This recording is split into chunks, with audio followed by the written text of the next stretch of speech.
Basically इसमें हम discount को डील कर रहे हैं और अगेन परपेचुअल और पीरियोडिक इवेंट सिस्टम है, लेकिन इसमें हम लोग परपेचुअल इवेंट सिस्टम यूज कर रहे हैं। So there is a series of related transaction between Seago shoes shoe wholesaler and shoemate soulmate a chain of retailers।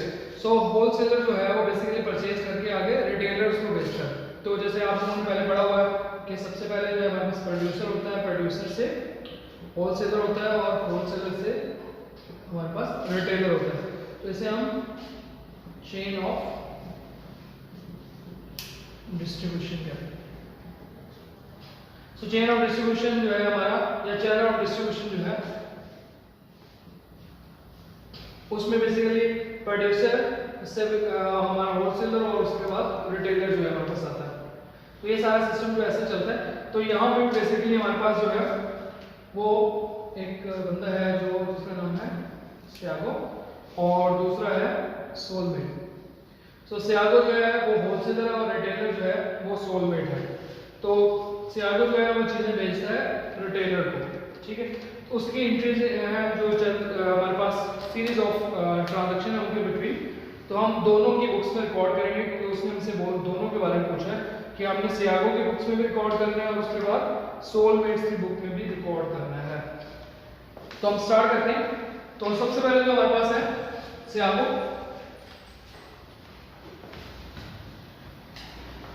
तो समझ लेंगे ये हमारा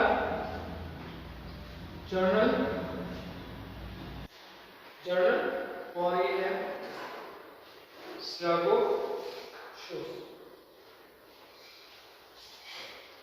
और इसमें है ये हम कर रहे हैं ए और उसमें सबसे पहले आता है Feb 9 को है Seago sold 100 pairs of hiking shoes on account 110 and 30। The cost of these shoes to Seago is 60 per pair और उसके बाद कहता है सेल प्राइस इज 100। तो सेल प्राइस जो है आपको याद है कि हम लोग ये कंपनीज दोनों यूज करती हैं परपेचुअल। तो परपेचुअल में सेल की दो एंट्री पास करती हैं, एक उसकी कॉस्ट की और दूसरी उसकी सेल की।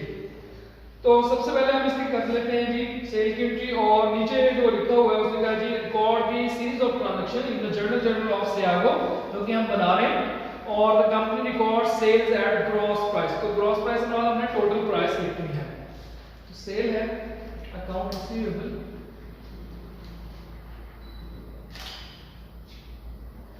और आपने बेचेंगे सोलमेट को और आ जाएगा सेल्स क्रेडिट। अमाउंट है इसकी सेल्स की 10,000 और 10,000। अब 10,000 इसलिए लिखा है क्योंकि टोटल प्राइस लिखनी है, इसमें डिस्काउंट आपने शामिल नहीं करना है क्योंकि कंपनी की पॉलिसी है कि कंपनी रिकॉर्ड करती है ग्रॉस प्राइस। तो 100 पेज है और एक की प्राइस है 100, तो टोटल हो गया 10,000। उसके बाद आपने इसकी कॉस्ट की एंट्री रिकॉर्ड करनी है, cost of goods sold debit और इन्वेंट्री काउंट। वो उसने दिया जी कि 60 पर पेयर जो है वो इसको कॉस्ट पड़ती है। तो टोटल हमने कॉस्ट पेयर जो बेचे हैं वो है 100, तो ये बन गया 6,000। डेट सेम है Feb 9। उसके बाद कहता है जी Feb 12। तो Feb 12 को बेसिकली आपने क्या किया है, कहता है United express charge 80 for delivery. तो आपको पास आएगा जी डिलीवरी एक्सपेंसेस और आपने ये पे कर दिए हैं। उसके बाद उसने कहा जी 80 चार्ज किए हैं for this merchandise to the soulmate. These charges are split evenly between the buyer and the seller. तो बेसिकली ये चार्जेस आपके डिवाइड होंगे इक्वली। तो 80 टोटल थे, दो बंदों में डिवाइड होने हैं, तो ये बन गया 40। मेरा से क्लियर हो गया। सेल का दो एंट्री पास करते हो और उसके बाद जो है हमने डिलीवरी चार्जेस पे किए। उसके बाद कहता है Feb 13 को कि 10 पेयर्स रिटर्न हो गए। तो रिटर्न की हमने एंट्री पास करनी है, तो उसके बाद हम लोग इसको जरा रेस कर देते हैं और उसके बाद रिटर्न की एंट्री यहाँ पे पास कर देते हैं।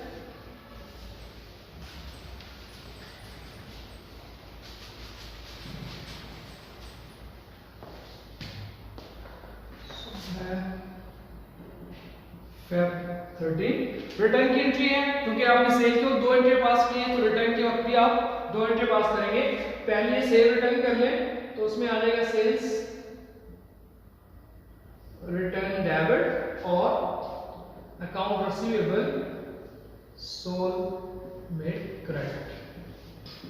तो आपने बेसिकली जो है 10 पेज वापस आए, एक पेयर आपने सेल किया था 100 का, तो ये 1000 से एंट्री पास हो जाएगी। और दूसरी थी कॉस्ट ऑफ सोल्ड डेबिट क्या था, इन्वेंटरी क्रेडिट क्या था, उसको भी रिवर्स कर दें, इन्वेंटरी अकाउंट डेबिट और cost of goods sold credit.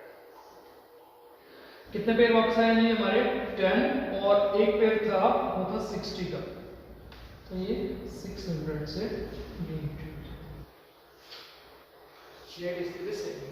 उसके बाद कहते हैं जी कि Feb 19 को हमने इसकी पेमेंट कर दी।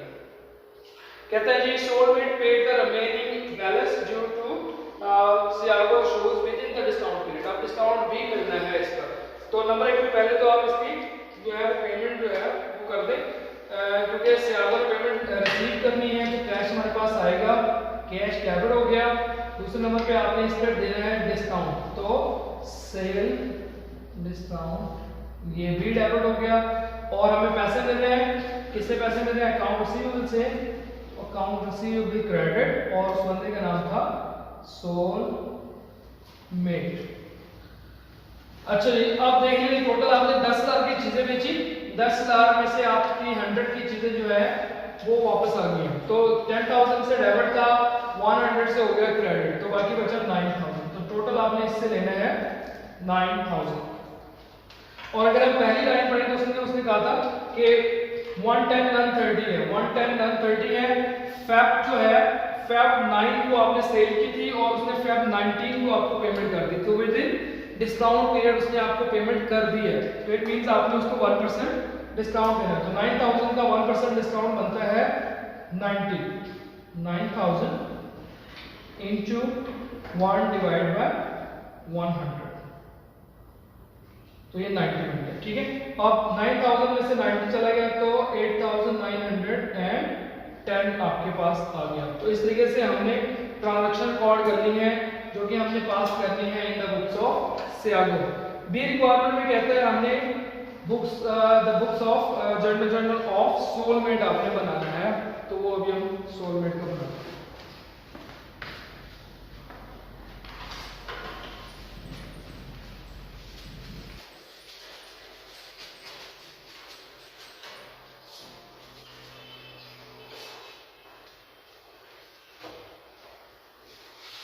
So B requirement है जर्नल ऑफ सोलमेड। ठीक है, उसमें पहली जो है आपने करनी है फेब 9 को। अब फेब 9 को कहता है सियागो सोलमेड 100 पेयर। ठीक है, और वहां पर सेल की एंट्री थी, इसने परचेज की है तो यहाँ पर परचेज की एंट्री होगी, लेकिन ये कंपनी जो यूज करती है नेट कॉस्ट मेथड यूज करती है। नेट कॉस्ट मेथड से हमारा ये डिस्काउंट स्टार्ट में ही लेस कर देगी। ठीक है, तो बेसिकली ये कंपनी भी यूज करती है परपेचुअल इन्वेंटरी सिस्टम, तो इन्वेंटरी डेबिट और अकाउंट पेएबल क्रेडिट, और कंपनी के उसका नाम है सियागो। ठीक हो गया। अब हमने लिए थे 100 पेयर्स थे और एक की प्राइस है 100, तो 10,000 बन गया। 10,000 पर आपका कितने परसेंट है डिस्काउंट, 1%, तो ये बन गया 100, बाकी बचा आपके पास 900। अभी 10,000 से हमने एंट्री रिकॉर्ड नहीं की, क्यों नहीं रिकॉर्ड की, बिकॉज वो कंपनी यूज करती है नेट कॉस्ट। नेट कॉस्ट से मतलब अपने डिस्काउंट लेस करने के बाद लिखना है, तो वो आपने लिख दिया। उसके बाद आपने फेब 12 को आपने पे किया है डिलीवरी चार्जेस, लेकिन इस कंपनी में जो अकाउंट उसने यूज करना है वो उसने लिखा है ट्रांसपोर्टेशन इन। ठीक है, ट्रांसपोर्टेशन इन डेबिट और कैश क्रेडिट। सो ट्रांसपोर्टेशन इन एक्सपेंस लिख दें या आपने जो मर्जी लिखना है, चलो हम लोग एक्सपेंस सेंस में यूज कर लेते हैं 7 वर्ड। तो ये हमने इवनली डिवाइड करना था, 80 टोटल चार्जेस थे, उसमें से हाफ हमें मिलना है, हाफ हमने पे करना है, तो हाफ हमने पे कर दिया, ट्रांसपोर्टेशन इन एक्सपेंस डेबिट और कैश क्रेडिट। उसके बाद Feb 13 को हमने रिटर्न की, तो इसी एंट्री को रिवर्स कर देंगे, अकाउंट पेबल डेबिट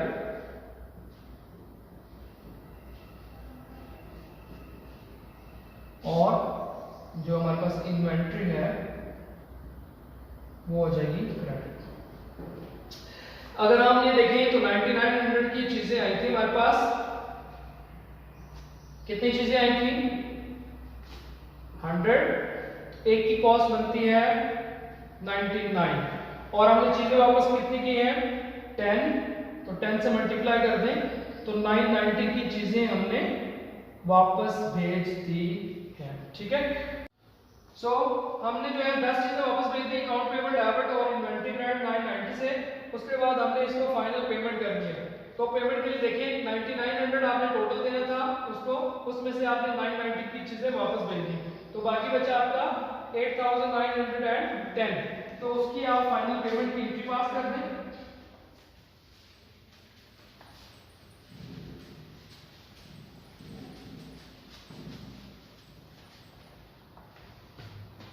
डेट है इसकी Feb 19, अकाउंट पेबल डेबिट और बंदे का नाम था उसका सियागो और कैश क्रेडिट। तो टोटल 9900 में से आपने 990 की चीजें वापस कर दी, बाकी बचा 8910, तो आपने इसकी एंट्री रिकॉर्ड कर। ठीक है, तो ये बी हमारा कंप्लीट हो गया। सी में वो कहता है कि solvent does not always have enough cash and on hand and pay for the purchase within the discount period, however it has a line of credit. तो कहता है लाइन ऑफ क्रेडिट यूज करके क्या उसे payment देनी चाहिए। Line of credit कहते हैं उधार लेके ये पेमेंट करनी चाहिए, बिल्कुल करनी चाहिए, क्योंकि इसमें हमें डिस्काउंट मिल रहा है तो ऑब्वियसली उन्हें डिस्काउंट की अपॉर्चुनिटी यूज करनी चाहिए। तो इसका आंसर आप करेंगे yes, he can take a loan और उसे जो है पेमेंट इसकी करनी चाहिए। तो ये क्वेश्चन था हमारा। अगर इसमें आपको कोई प्रॉब्लम हो तो आप कमेंट सेक्शन में पूछ सकते हैं, मैं उसका रिप्लाई आपको वहाँ पे करता हूँ।